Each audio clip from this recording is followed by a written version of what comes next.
Meus prezados e queridos irmãos da TV Caminho Livre, que a graça e a paz do Senhor Jesus estejam com todos vocês. Bom, meu último vídeo foi interrompido abruptamente por conta de configurações aqui da minha filmadora. Eu quero aproveitar a oportunidade para fazer aqui uma retificação. No início do vídeo anterior, eu disse que ele se tratava do 8º vídeo. No entanto, ele foi o 7º vídeo a ser gravado por nós aqui, ok? Hoje eu tive problemas aqui com a minha filmadora e isso acabou me confundindo aqui, tá certo? O 8º vídeo será este vídeo que nós começamos agora. Bom, quando eu fui interrompido, eu estava falando sobre a questão desse conhecer pactual e salvífico de Deus desde a eternidade. Há uma diferença, só para a gente adentrar, antes da gente adentrar aqui, fazer uma pequena introdução, há uma diferença entre o conhecimento proveniente da onisciência de Deus, que tudo sabe, que tudo vê, acerca de tudo e de todos, daquele conhecimento pactual e salvífico, sobre o qual ele faz referência em vários textos. Um deles eu li aqui, eu vou repetir só por uma questão de introdução apenas. Romanos 8:29, pois aqueles que Deus de antemão conheceu, ele também predestinou para serem conformes à imagem de seu Filho, a fim de que ele seja o primogênito entre muitos irmãos. Você percebe que esses aqui, a quem Deus de antemão conheceu, ele predestinou esses aqui para serem conformes à imagem de seu Filho. É diferente desse conhecimento proveniente do atributo da onisciência divina, que sabe todas as coisas, que conhece todas as coisas, que sabe de tudo, que conhece todos. É diferente desse conhecimento geral. Então nós estávamos falando justamente sobre isso. Quando eu fui interrompido, eu tinha acabado de ler um texto que está aqui em João capítulo 10. É onde Jesus afirma aqui no verso 14: conheço as minhas ovelhas e elas me conhecem. Jesus afirmando: conheço as minhas ovelhas. Aqui no verso 27 ele diz: as minhas ovelhas ouvem a minha voz, eu as conheço e elas me seguem. Eu li também um texto de João, capítulo 13, verso 18, onde Jesus afirma o seguinte: não falo a respeito de todos vocês, ele se dirigindo aos discípulos, pois eu conheço aqueles que escolhi. Ou seja, desde o momento em que Deus os escolheu para serem seus discípulos, no início de seu ministério, é óbvio que ele já sabia o que estava reservado para Judas, porque Judas também foi escolhido pelo Senhor. Nós vamos tratar dessa questão de Judas no último vídeo que nós fizermos da série João 6 e a pá de cal na cova arminiana. Eu leio João 6, 70 e 71. Então Jesus lhes disse: não é fato que eu escolhi vocês os 12? Mas um de vocês é um diabo. Ele se referia a Judas, filho de Simão Iscariotes, porque este, sendo um dos 12, era quem o haveria de trair. E aqui no verso 64, o evangelista João diz: Jesus sabia desde o princípio quais eram os que não criam e quem iria traí-lo. Então, o texto de João é claríssimo em nos informar que Jesus, no momento em que ele escolhe aqueles 12 discípulos para estarem com ele de uma forma muito próxima ali, ele já sabia o que estava reservado para Judas. Ele o escolhe porque ele tinha uma missão a cumprir, um papel a cumprir. Nós vamos falar sobre isso, certo? O resto deles, todo o restante dos discípulos, permaneceram fiéis a Jesus, permaneceram leais a Jesus, foram verdadeiros crentes a Jesus. Eles mesmos declaram isso aqui em João, no capítulo 6. É bom a gente ler de novo. Afinal de contas, eu estou reintroduzindo novamente um vídeo que era para ter continuidade. Aqui em João 6, 68 e 69, o texto diz: Simão Pedro respondeu: Senhor, para quem iremos? O Senhor tem as palavras da vida eterna. E nós temos crido e conhecido que o Senhor é o Santo de Deus. Né? Ou seja, depois de muitos discípulos terem abandonado a Jesus, logo após ouvirem aquele discurso, sobre o qual eles disseram ser um discurso duro de se ouvir, né? Aí o Jesus pergunta para eles: e vocês também não querem ir embora? Vocês também não querem me abandonar?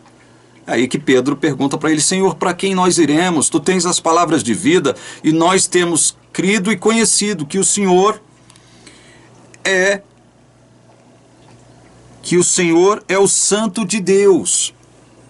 Então, gente, eu estava justamente falando sobre essa questão do conhecimento de Deus, que Deus tem dos seus eleitos, né? A diferença do conhecimento geral que Deus tem, proveniente da sua onisciência, e esse conhecimento pactual, salvífico, quando o vídeo foi interrompido. Portanto, eu leio de novo aqui um comentário que nós elaboramos a esse respeito e que vai em consonância disso que nós acabamos de dizer. Jesus, em João 15, 16 e 19, vai dizer o seguinte: não foram vocês que me escolheram. Pelo contrário, eu os escolhi e os designei para que vão e deem fruto. Mas vocês não são do mundo. Pelo contrário, eu dele os escolhi. Então nós temos afirmações de Cristo muito claras a esse respeito. Por tudo isso que nós acabamos de dizer, é que o Mestre, no epílogo daquela experiência de João capítulo 6, vai lhes dar o verdadeiro motivo daquela multidão, composta em sua grande maioria por incrédulos, não terem crido nele. Aí Jesus diz, João 6, dos versos 63 ao 65, o Espírito é o que vivifica, a carne para nada aproveita. As palavras que eu lhes tenho falado são espírito e são vida, mas há descrentes entre vocês. E prosseguiu, por causa disto é que falei para vocês que ninguém poderá vir a mim se não lhe for concedido pelo Pai. Preste atenção, meus irmãos. Muito embora a palavra que saía da boca de Jesus fosse espírito e vida, todavia, no que diz respeito especificamente àqueles descrentes em condição carnal, Jesus nada fez para lhes modificar a sua natureza, concluindo explicitamente que não havia, no caso deles, a concessão do Pai para tal. É isso o que o texto bíblico nos diz inequivocamente. Esse será o mesmo argumento apontado pelo Mestre quando em Jerusalém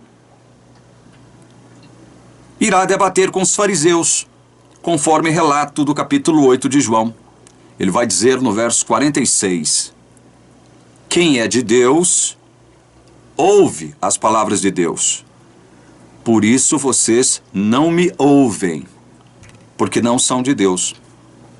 No vídeo anterior nós falamos sobre essa questão do ouvir. Essa questão do ouvir, quando correlacionada com a palavra de Deus, ela tem que ser entendida, essa palavra ouvir, esse termo ouvir, esse termo tem que ser entendido quando correlacionado com a palavra de Deus, como sendo uma virtude, uma capacitação, um poder, uma aptidão divina que Deus nos concede com o objetivo de crermos no seu Filho. E se ouvir a palavra de Cristo, que é o que nos transmite a verdadeira fé, tem esse sentido de capacitação divina que nos habilita a crer no seu Filho. Esse ouvir não é algo comum. Não se trata desse sentido que todos nós, seres humanos considerados normais, detentores dos 5 sentidos, possuímos. Não é? E nós explicamos por quê. Se assim fosse, qualquer um que ouvisse a palavra do Evangelho sendo pregada, se converteria, creria em Jesus. Então, esse ouvir aqui, ao qual Jesus se refere, é o ouvir de Deus, é o ouvir que Deus nos capacita a crer no seu Filho. É esse poder, é essa capacitação, é essa aptidão que Deus incute em nós, que nos torna capazes de receber, entender e compreender a sua palavra e crer no seu Filho. É isso. Por isso é que Jesus diz aqui em João 8,46, quem é de Deus, ouve as palavras de Deus. Por isso vocês não me ouvem, porque não são de Deus. O ouvir, então, tem esse sentido amplo de aceitar, de receber a palavra de Deus. Um ser natural não tem esse poder natural de ouvir a palavra de Deus, ou seja, de receber, aceitar, compreender a palavra de Deus. É isso que nós estamos tentando mostrar para vocês. Somente aqueles que foram objetos de sua escolha soberana é que serão conduzidos à fé em Cristo. Esses, por uma decisão unilateral e suprema de Deus, o Rei dos Reis e Senhor dos Senhores, pertencem a Ele.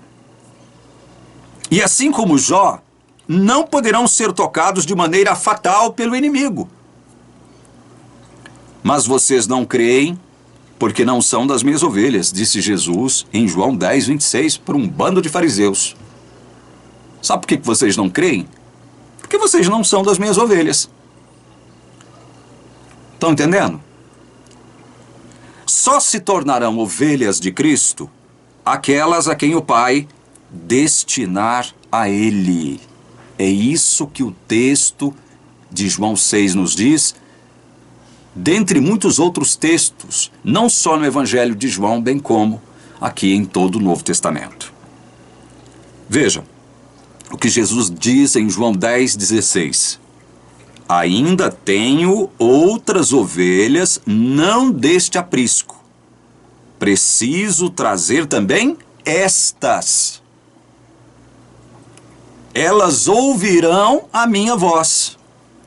E então haverá um só rebanho e um só pastor. Veja que Jesus, ele está tratando especificamente das suas ovelhas. Essas ovelhas que o Pai lhe deu. E que ele, agora, tem que ir em busca delas. Jesus não diz que tem que ir em busca de toda pessoa da face da terra. Ele vai em busca das suas ovelhas. E essas ovelhas, porque já lhe foram destinadas a ele pelo Pai, ouvirão a sua voz, a voz de Jesus.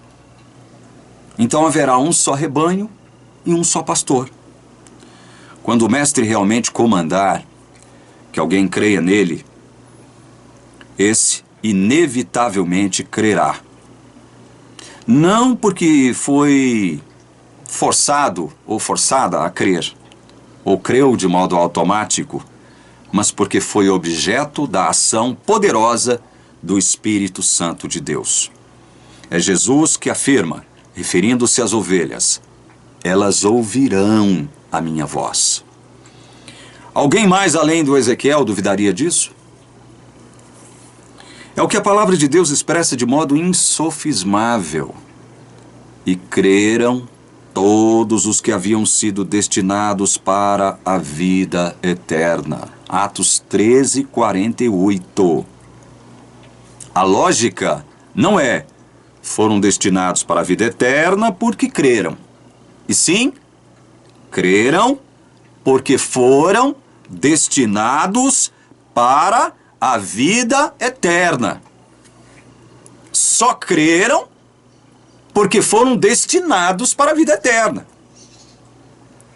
Estariam todos impossibilitados de crer em Cristo caso não fossem destinados para a vida eterna. O mesmo se deu com Saulo de Tarso, o incrédulo perseguidor de Jesus. O justo Ananias, da cidade de Damasco, lhe descortinou o destino que Deus havia traçado para ele. Ananias disse a Paulo, em Atos 22:14, o que se segue: o Deus de nossos pais escolheu você de antemão para conhecer a vontade dele, ver o justo e ouvir a voz dele. Atos 22:14. Aos Coríntios, Paulo confirma o que já estamos há algum tempo revelando pela palavra de Deus. Escute isso aqui. 1 aos Coríntios 3:5. Anote aí. Quem é Apolo? E quem é Paulo? São servos por meio de quem vocês creram. E isto conforme o Senhor o concedeu a cada um. 1 Coríntios 3:5. Esse é outro texto que desmonta a ideia do Ezequiel, que afirma, dentre outras absurdidades, que Jesus não é o autor da fé particular de cada pessoa, porque cada um supostamente teria o poder de dar origem à sua própria fé. Paulo diz aos Coríntios justamente o contrário disso que Ezequiel afirma. Creram conforme a concessão do Senhor a cada um. É isso que a palavra de Deus diz. A ação de crer em Cristo se processa no coração do homem a quem Deus concedeu o dom da fé. De acordo com o que já comentamos anteriormente, o ato de crer é humano, sim, mas, paradoxalmente, não se originou do próprio homem. É resultante da fé que, enquanto dom de Deus, o alcançou. Deus não crê por nós. No entanto, quando nos concede o dom da fé, nosso coração, ou mente, crê. É Paulo que diz, porque com o coração se crê para a justiça. Romanos 10:10.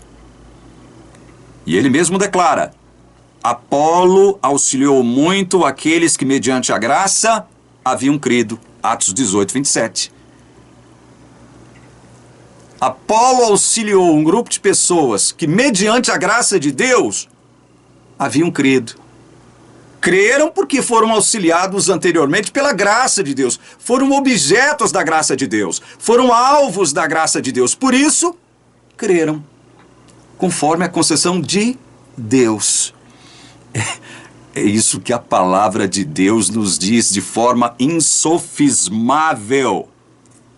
A graça de Deus mediou a fé em Cristo. A fé se manifestou por causa da graça. Sem graça, não haveria fé. Dito de outro modo, fé é dom da graça, mediado pelo Espírito Santo, que pela permissão de Deus atua em nós, convencendo-nos a crer em seu Filho Jesus. Não há nada de automatismo aqui. Não há nada de robotismo aqui. Consequentemente, não haverá uma tal relação automática entre Deus e o homem, porquanto, ainda que Jesus seja o autor e consumador da fé, somente pela graça de Deus e persuasão do Espírito Santo em nós, é que seremos convencidos a crer nele como nosso Salvador e Senhor. João 16:8, Jeremias 20, versículo 7. Onde estará o automatismo inferido pelo Ezequiel Gomes na relação entre Deus e o homem, segundo a visão calvinista? Onde é que estará? Ele espera que todos os leitores da palavra de Deus sejam tão ignorantes quanto ele e que não possam perceber sua malandragem exegética. Esses que, por terem ouvido a palavra da verdade, creram em Jesus, já receberam o selo do Espírito Santo da promessa. Pois, segundo Paulo, Efésios 1,14, o Espírito é o penhor da nossa herança, até o resgate da sua propriedade, em louvor da sua glória. Olha que versículo maravilhoso esse. Como poderemos perder a salvação se já fomos selados pelo Espírito Santo, penhor da nossa herança, como propriedade exclusiva de Deus, o qual nos resgatará por ocasião da volta de seu Filho? É isso que esse texto está dizendo. Fomos selados como propriedade de Deus.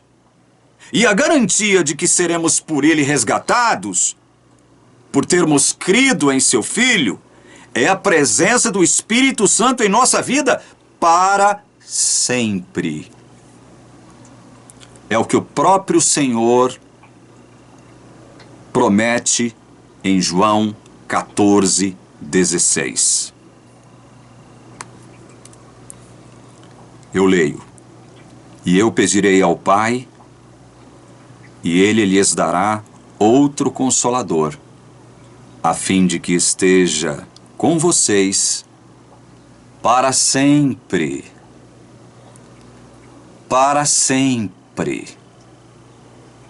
Quando somos selados com o Espírito Santo da promessa, Ele estará conosco para sempre. Porque agora nós somos, como selados, propriedade exclusiva de Deus, que nos resgatará quando Jesus voltar. Gostaria muito de saber como alguém verdadeiramente selado pelo Espírito Santo, que é também o penhor da nossa herança, garantidor do nosso resgate, a quem Jesus promete que vai estar sempre conosco, como é que alguém, nessas condições, poderá perder a sua salvação? Me respondam.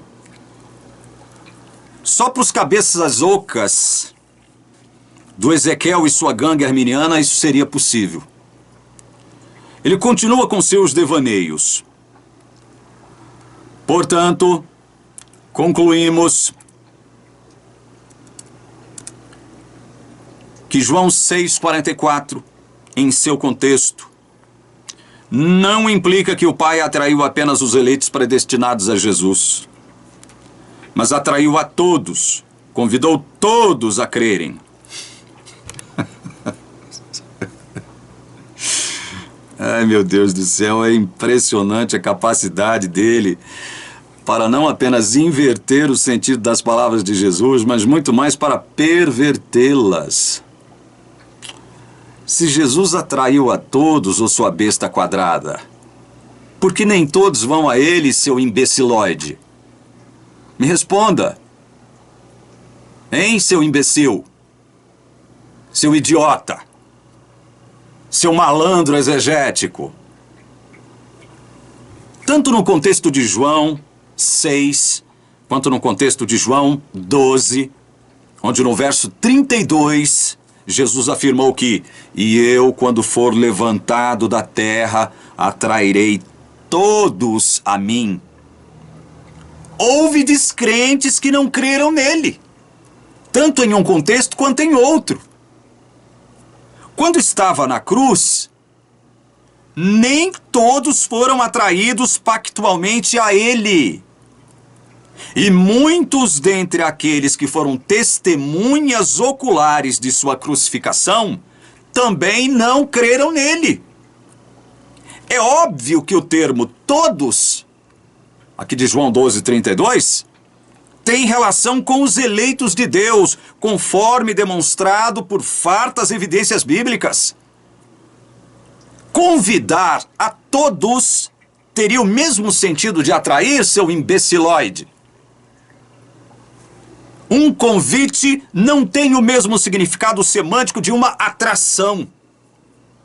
Por trás de toda atração, há um impulso. Entretanto, não existe um impulso por trás de todo convite. Por que o Ezequiel anteriormente colocou essa questão do crer como um comando ou ordem direta de Deus e não como convite? Porque ele é contraditório, incoerente, tendencioso, mal intencionado e um analfabeto funcional. Porventura, o termo todos de João 12:32 estaria se referindo a toda e qualquer criatura da terra? Se assim fosse, Jesus estaria mentindo, porque nem toda criatura creu nele após a sua crucifixão. Além do mais, o próprio João Evangelista, referindo-se a uma profecia messiânica de Isaías, atribui a Deus o fato de muitos dentre aqueles que testemunharam seus milagres não terem crido em Jesus. Ele vai dizer: e embora tivesse feito tantos sinais na presença deles, não creram nele, para se cumprir a palavra do profeta Isaías que diz: Senhor, quem creu em nossa pregação? Por isso não podiam crer, porque Isaías disse ainda: cegou os olhos deles e endureceu-lhes o coração, para que não vejam com os olhos, nem entendam com o coração, e se convertam e sejam por mim curados. João 12:37-40, seu imbecilóide. Você, quando se prontificar a comentar a palavra de Deus, o faça de forma honesta, seu malandro. Não tente subverter a palavra de Deus, seu malandro. Você fica tentando, com as suas pegadinhas exegéticas, perverter a palavra de Deus, a palavra que está clara. Muitos não creram porque Deus não lhes concedeu esse privilégio. O próprio texto de João 12, que nós acabamos de ler, está falando claramente sobre isso, seu malandro. O texto de João 6 também fala a mesma coisa. Está falando a mesma coisa. Ninguém pode vir a mim se o Pai que me enviou não o trouxer, seu malandro. Para de perverter a palavra de Deus. Já provamos, meus queridos irmãos, através da exposição de vários textos, que conforme a afirmação do mestre, a carne para nada aproveita.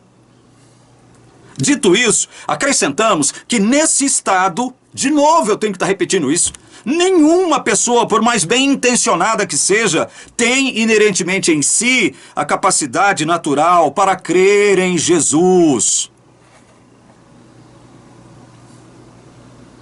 Portanto, para fazer cumprir sua palavra expressada pelos profetas, Deus não precisaria intervir na estrutura intelectual do homem, no sentido de cegá-lo ou endurecer seu coração, com o propósito de não o permitirem entender e crer em seu Filho. Para isso, basta ele passar por alto todos esses, não atuando neles por meio do Espírito Santo. Pronto.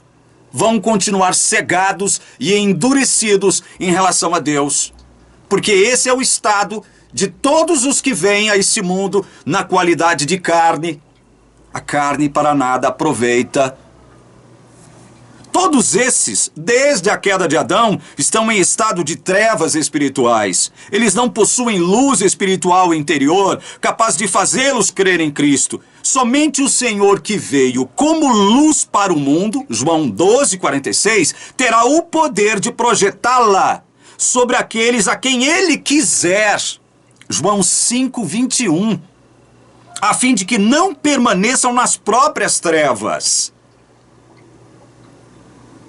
O texto bíblico é claro, mas o texto bíblico só é claro para aqueles que recebem essa capacidade divina de ouvi-lo. Por isso é que nem todos os que ouvem a palavra de Deus creem em Jesus.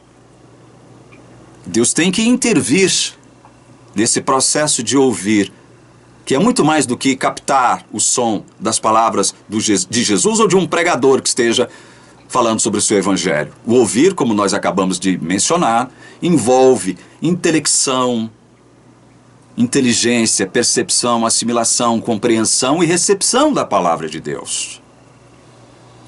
Ainda dentro do espectro das implicações tanto de João 6,44 quanto de João 14,6, o senhor Ezequiel Contraditório Gomes vai mais uma vez conjecturar de modo intencional, no sentido de confundir e perverter as claras e inequívocas palavras de Jesus, com o intuito de acomodá-las às suas conveniências teológicas fraudulentas. Vamos novamente abrir aspas para ele. Ou o Pai dá ao Filho quem não foi a ele através de Cristo previamente, ou Cristo conduz ao Pai pessoas que ainda não lhe foram dadas da parte do Pai. Fecha aspas. Olha só a que ponto a perseversão, a perversão desse sujeito, a que ponto chegou. Para ele, deve haver uma dicotomia entre a vontade do Pai e a vontade do Filho. A obra de um não seria a mesma obra do outro. Se o Pai pode dar ao Filho alguém que antes não tenha ido a ele por intermédio de Jesus, Cristo poderia dar ao Pai pessoas que ainda não lhe foram dadas por ele. Esse raciocínio, prestem bem atenção, meus queridos irmãos, é difícil ler isso aqui. Vocês não sabem como eu sofri lendo todas essas bobagens aqui. Esse raciocínio é digno de uma mula com cabeça, mas destituída de cérebro. Tem mais. Prepare-se para entrar em uma engrenagem exegética que poderá triturar a sua mente por completo. Abre aspas para o senhor Contraditório Gomes. Esse dilema lógico parece indicar que provavelmente o propósito desses textos, João 6,44, 14,6, não é falar aquilo que o calvinismo pretende. A saber de uma ordem salute, ordem da salvação nos termos de seu entendimento particular, fecha aspas. Note primeiro aqui, só um detalhezinho, que ele se utiliza dos termos parece e provavelmente, palavras que indicariam uma incerteza quanto àquilo que está afirmando. Ai, meu Deus, continuemos, abrindo aspas para ele. Se a ordem da salvação é aquela na qual o Pai dá àquele que será salvo a Cristo, olha, presta atenção nisso aqui. Se a ordem da salvação é aquela na qual o Pai dá àquele que será salvo a Cristo, não há espaço para a ideia de que ninguém vem ao Pai senão por mim. Pois isso implicaria que antes de ser dada ao Filho, a pessoa já estava sendo conduzida por Jesus na direção da pessoa do Pai, que só então lhe daria ao Filho. Meu Deus, fecha aspas para esse imbecilóide. Esse cara é louco, ele é doido. Ele é um louco. Meu Deus do céu. Pera lá. Vamos tentar entender mais esse imbróglio do senhor Ezequiel Contraditório Gomes. Quer dizer que se a ordem da salvação estiver baseada no fato, comprovada e irrefutavelmente bíblico, né? De que o Pai dá soberanamente alguém a Cristo, não haveria então espaço para Cristo declarar que ninguém vem ao Pai senão por mim? Meu Deus do céu! Pois se assim fosse, né? Isso significaria que Jesus já estaria conduzindo ao Pai, alguém ao Pai, antes de ele dá-la ao Filho, para que depois o Filho pudesse dá-la de volta a ele. Misericórdia, Senhor! Misericórdia, ó Pai! Eu tenho que ir, meus irmãos. Eu tenho que ir e pedir a misericórdia de Deus. Ou uma coisa ou outra, né? Esse é o resumo da ópera que o Ezequiel quer enfiar goela abaixo de todo leitor do seu livro lixo. Se o Pai der alguém a Cristo, Jesus, por sua vez, não pode conduzir ninguém ao Pai. É isso. Tem mais confusão chegando, abre aspas, de novo. Por outro lado, se a ordem da salvação é aquela segundo a qual a pessoa vai ao Pai através de Cristo, não há espaço para que o Pai dê as pessoas a Cristo previamente, pois isso implicaria que antes de ir ao Pai através de Cristo, a pessoa já era conduzida pelo Pai de qualquer forma, mesmo antes de ter ido a Deus através de Cristo. Meu Deus do céu, isso aqui, gente, vocês estão brincando comigo? Vocês estão brincando comigo? Isso aqui faz parte do livro do Ezequiel Contraditório Gomes, pelo amor de Deus! Meu Deus do céu, então tá. A obra de Deus, segundo a visão míope do Ezequiel, não pode se harmonizar com a obra de Cristo. Como ele mesmo colocou, ou é uma coisa ou outra.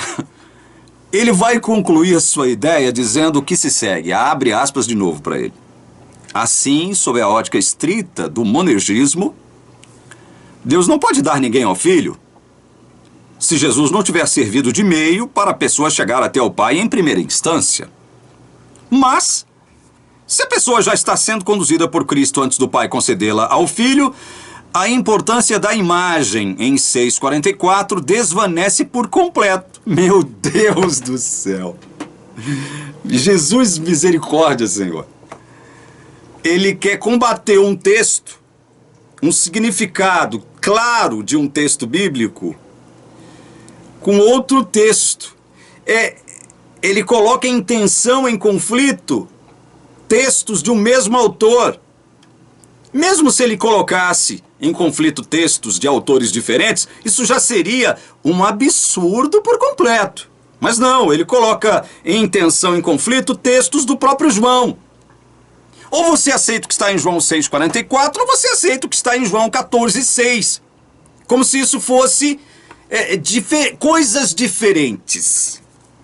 Dinâmicas diferenciadas. Agora eu sou obrigado a perguntar um negócio chato para você que está me ouvindo agora, mas está me vendo agora. Sabe aquela coisa em que quanto mais se mexe, mais fede? Pois é.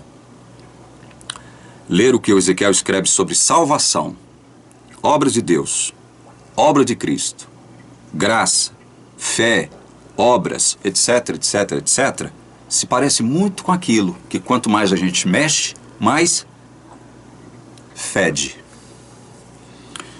Quanto mais você se aprofunda no texto do Ezequiel, mais você se enlouquece.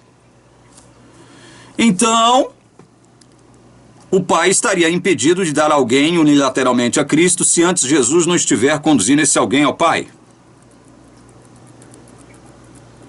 Mas de onde esse sujeito tirou isso?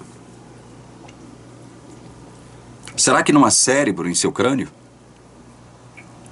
Ou será que não há cabeça nesse corpo? Vamos novamente apelar para a infalível palavra de Deus, com o desígnio de desatar esse nó exegético produzido por esse ser dotado de uma inteligência digna de representar o planeta dos macacos aqui na Terra. Antes preciso esclarecer, meus irmãos, que existe um termo técnico teológico dentro da disciplina que se dedica ao estudo da divindade, que servirá como guia através do qual poderemos entender os modos pelos quais cada pessoa da Trindade se relaciona entre si. O termo é um termo grego, o termo é pericoresis, que foi primeiramente usado pelos pais capadócios, referindo-se à habitação e comunhão mútuas das pessoas da Trindade. Vocês acham que eu estou vomitando coisas do meu cotovelo? Não. Essa informação se encontra nesse livro aqui, Doutrinas da Fé Cristã, de Michael Horton, da editora Cultura Cristã, na página 1045. Então tá, Pericoreses descreve a mútua interpenetração das pessoas da Trindade. Pericoreses designaria a dinâmica relação que há entre as três pessoas da divindade, Pai, Filho e Espírito Santo, caracterizada analogicamente como uma espécie de dança, onde cada uma assume um determinado movimento harmônico, sempre em associação coordenada e íntima de uma com as outras. Dito isso, ficará mais fácil para alguém que ainda não tenha familiaridade com as tecnicalidades teológicas compreender algumas passagens bíblicas que tratam de descrever as ações do Pai, do Filho e do Espírito Santo.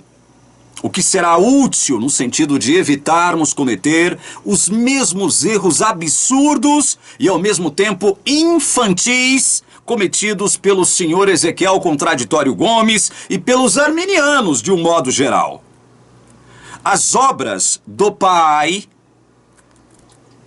do Filho e do Espírito Santo estão entrelaçadas de tal modo que uma não tem mais primazia que outra, assim como a relação trinitária é harmônica em seus propósitos. Mas o próprio Cristo deixou claro que tudo começa em Deus.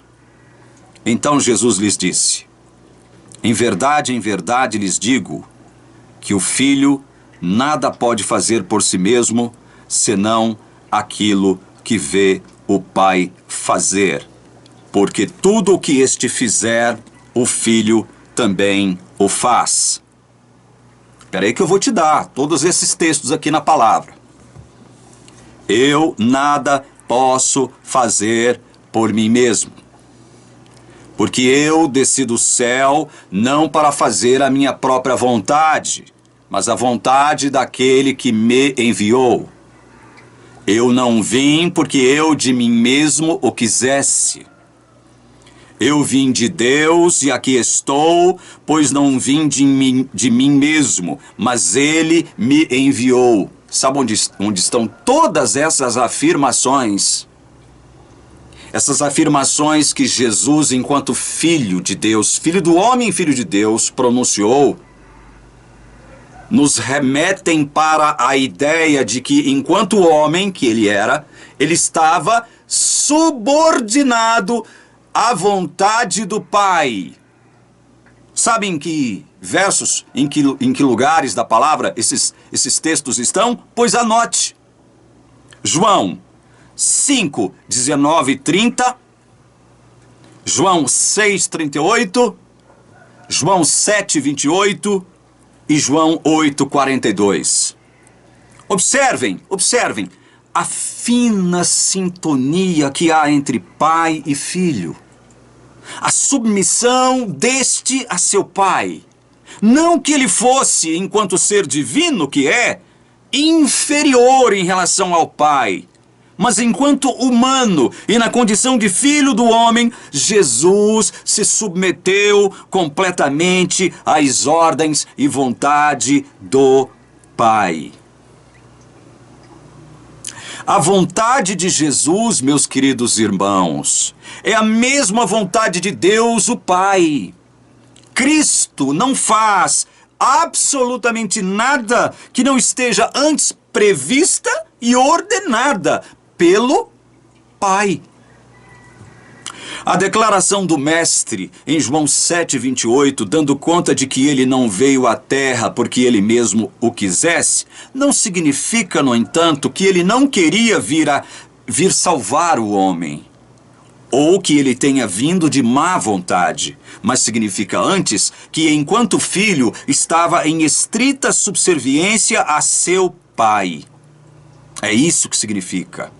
Em João 8, 42, ele diz que não veio por si mesmo, mas que o Pai o enviara. Ao mesmo tempo em que Cristo se submetia incondicionalmente à vontade de seu Pai, ele procurava imprimir na mente dos seus discípulos fiéis sua identificação total com o próprio Pai.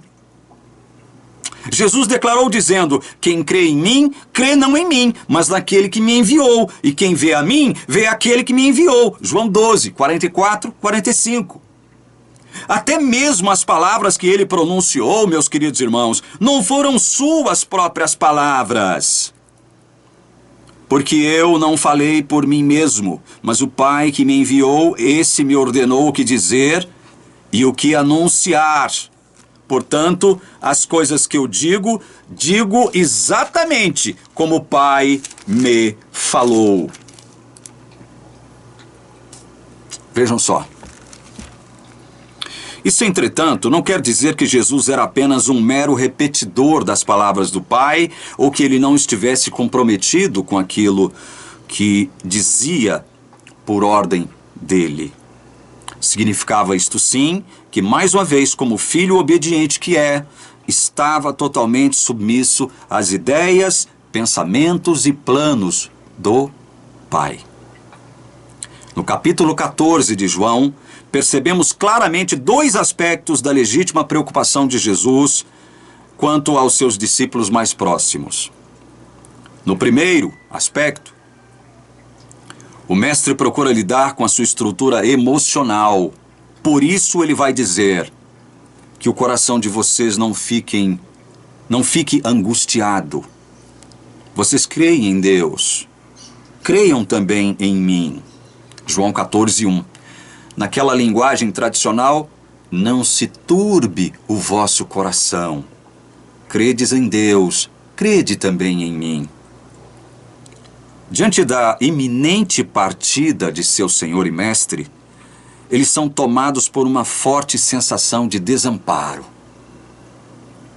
Jesus sabe disso e procura trabalhar no sentido de acalmá-los e confortá-los com as boas novas de que ele, apesar de estar indo ao encontro do Pai, irá também preparar um lugar para cada um e depois voltar para buscá-los. Ele diz: na casa de meu Pai há muitas moradas, pois vou preparar um lugar para vocês.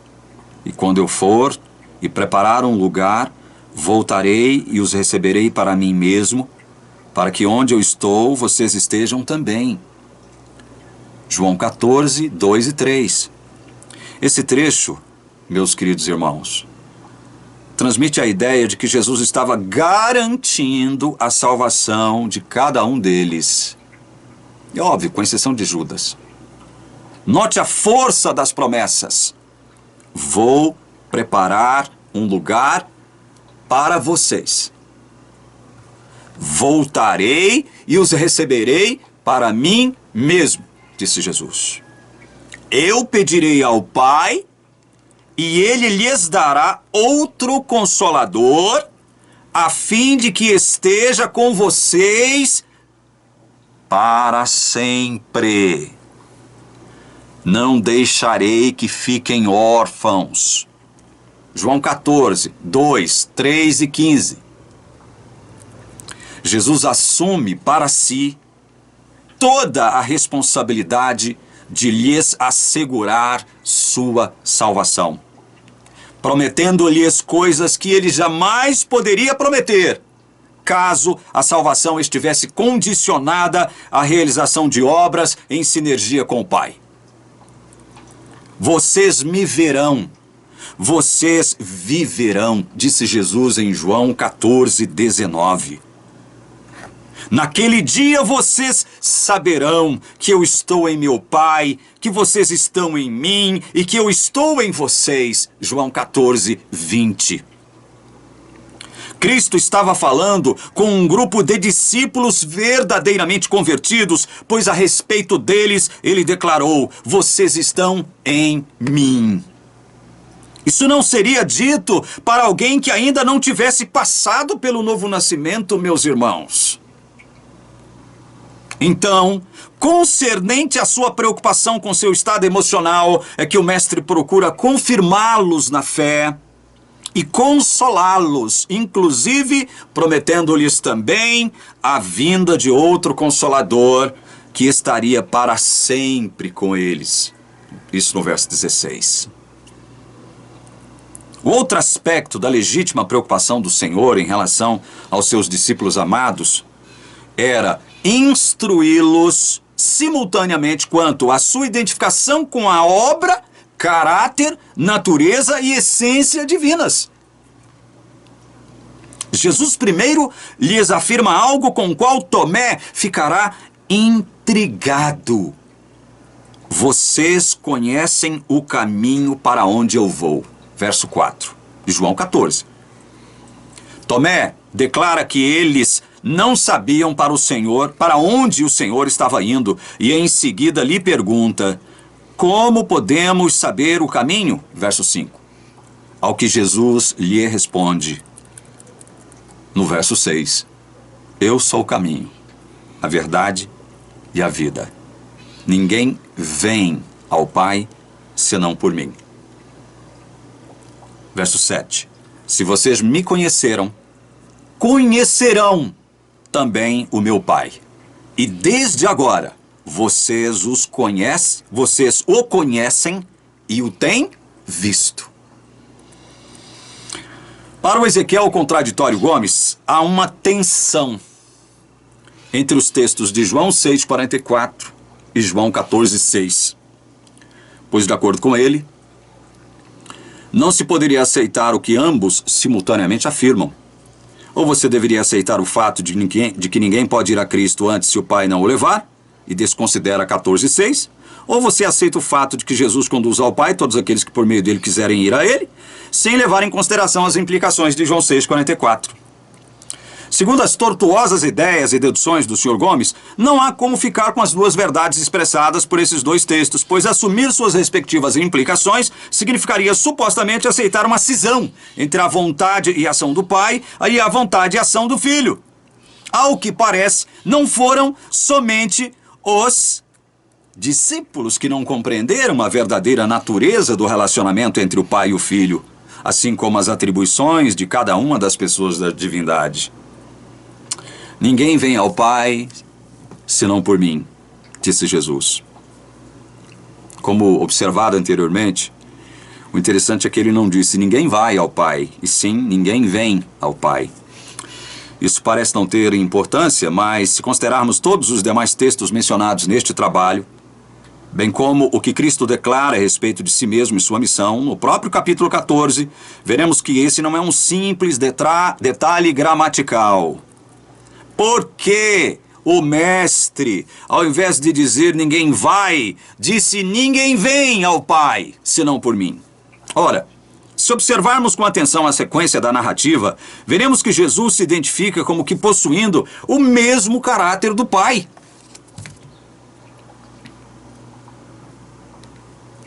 Se vocês me conheceram, conhecerão também o meu Pai, e desde agora vocês o conhecem e têm visto. 14,7 de João. Cristo tentava, por todos os meios, convencê-los de que eles já estavam diante do Pai por estarem na presença do Filho. Já conheciam o caráter do Pai, por já conhecerem o caráter do Filho. Em outra ocasião, o Mestre já lhes havia dito: eu e o Pai somos um. João 10,30. O Pai está em mim e eu estou no Pai. João 10,38. Para os discípulos, essa era sem dúvida uma questão paradoxal. Como equacionar a ideia de que seu mestre estava indo para a casa do Pai, ao mesmo tempo em que ele afirmava ser o próprio Pai? Eles nunca haviam compreendido, enquanto estiveram com o mestre, sua dupla natureza, divina, humana. Em razão disso, não puderam reconhecer plenamente o fato de que Jesus era Deus também, o que mais tarde o próprio João veio a reconhecer e expressar no prólogo de seu evangelho. No princípio era o Verbo, e o Verbo estava com Deus, e o Verbo era Deus. João 1:1. O pedido de Filipe, direcionado ao Mestre, isso em João 14, tá? Comprova esse entendimento. Senhor, mostre-nos o Pai, isso nos basta. João 14:8. Jesus sabe que teria que ter muita paciência para lhes incutir essa ideia. Aí no verso 9, Jesus diz, há tanto tempo estou com vocês, Filipe, e vocês ainda não me conhecem. Quem vê a mim, vê o Pai. Somente isso, gente, bastaria para que qualquer estudioso sincero da palavra de Deus se convencesse de que não há nenhuma dicotomia entre João 6:44 e 14:6. Não há nenhum dilema. Não há. Esse dilema lógico é proveniente daquela cabeça doente do Ezequiel Gomes. O que há é uma perfeita harmonia entre as vontades do Pai e do Filho, assim como uma perfeita sincronia entre as obras do Pai e as obras do Filho. Jesus sabe que esse é o momento certo para semear em suas mentes as preciosas verdades que ele e o Pai estavam eternamente ligados. Ou seja, essa é uma verdade que ele precisava incutir justamente antes de ir embora, de que ele e o Pai estavam eternamente ligados pelos laços indissolúveis da divindade e que por conta disso entre ele e seu Pai não havia qualquer tipo de discórdia, de conflito ou tensão. Ele vai afirmar, creiam que eu estou no Pai e que o Pai está em mim. Creiam, ao menos, por causa das mesmas obras. João 14:11. Asseverar que a atuação do Pai difere em natureza da ação do Filho e que, em razão disso, não se pode conciliá-las, tendo dessa maneira que escolher entre uma ou outra, evidencia um total desconhecimento do plano da redenção elaborado pelo Deus Trino na eternidade pretérita. Outro texto que exprime com muita clareza a íntima e harmoniosa relação entre as obras do Pai e as obras do Filho é o texto de João, capítulo 17. Vamos analisar aqui alguns versículos de novo. Versículos 1 e 2 de João 17. Pai, é chegada a hora. Glorifica teu Filho, para que o Filho glorifique a ti, como lhe deste autoridade sobre toda a humanidade, a fim de que ele conceda a vida eterna a todos os que lhe deste. Eu vou fazer o seguinte, eu estou marcando aqui o tempo do vídeo e eu já cumpri o meu tempo aqui nesse vídeo. Então vamos fazer o seguinte, no próximo vídeo, que será o 9º, eu vou continuar a partir daqui, mostrando a vocês que entre as obras do Pai e as obras do Filho, há uma íntima e harmoniosa relação. Eu vou continuar mostrando isso aqui para vocês no próximo vídeo, ok? E eu vou começar aqui, a partir de João 17, certo? Então, você que assistiu esse vídeo até agora, em busca da verdade, daquilo que a palavra de Deus diz, sem subterfúgios, sem pretextos, sem pegadinhas exegéticas, sem malandragem, sem acrobacias, sem, sabe, pirotecnias. Que Deus possa abençoar você, para que você continue recebendo essas verdades maravilhosas desse evangelho maravilhoso da graça do Senhor Jesus Cristo. Evangelho que o senhor Ezequiel Gomes e a sua turma de arminianos ainda não conhecem, porque se conhecessem não falariam tantas bobagens como falam. Então, no próximo vídeo nós voltaremos a partir daqui, de João, capítulo 17. Que Deus abençoe você, em nome de Jesus. Amém.